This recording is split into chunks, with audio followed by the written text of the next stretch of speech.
Dans ce module, nous examinerons comment la divulgation d'informations personnelles peut affecter votre vie privée et celle des autres. Nous discuterons des risques associés aux médias sociaux et à l'intimité en ligne et parlerons de l'importance de la configuration des paramètres de confidentialité sur les médias sociaux. Nous pouvons nous exprimer librement en ligne et plusieurs apprécient l'anonymat qu'offre l'Internet.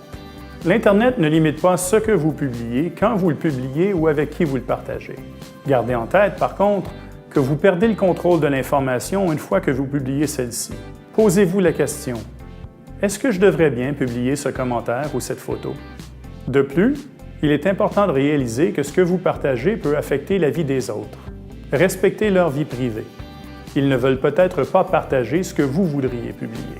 Soyez également certain de ne pas aller à l'encontre des lois sur le harcèlement. Les fournisseurs de services doivent collaborer avec les autorités lors d'enquêtes. L'Internet fournit de nouvelles manières de partager son intimité. Vous devez par contre faire attention, puisqu'un tel partage amène de nouveaux risques. L'utilisation d'ordinateurs pour partager son intimité est souvent appelée sexto, qui est une combinaison des termes sexe et texto.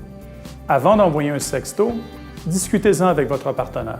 Ce n'est peut-être pas le genre de surprise que quelqu'un aimerait recevoir au travail ou en famille. Considérez toutes les images intimes que vous recevez comme étant confidentielles et ne les faites pas parvenir à qui que ce soit. Le partage de ce genre d'images est considéré illégal sous la loi canadienne. Par contre, souvenez-vous que vous perdez le contrôle de vos images personnelles quand vous les partagez. On connaît plusieurs cas où un ex a fait parvenir des images à la fin d'une relation. Demandez conseil si vous recevez des images d'autres personnes sans qu'elles y aient consenti.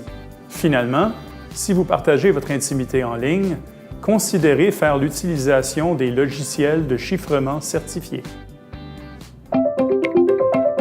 Les médias sociaux sont de merveilleuses plateformes pour partager de l'information de façon publique ou semi-privée. Par contre, cette liberté d'expression entraîne des risques et responsabilités. Souvenez-vous que les discussions dans les médias sociaux sont souvent très personnelles et houleuses, surtout lorsque les commentaires sont publiés de façon publique plutôt que seulement pour ses amis. Avant de vous engager dans un tel débat, demandez-vous si ça en vaut la peine. Il est important de bien configurer les paramètres de confidentialité sur Facebook et les autres médias sociaux, puisque ceux-ci peuvent changer au fil du temps.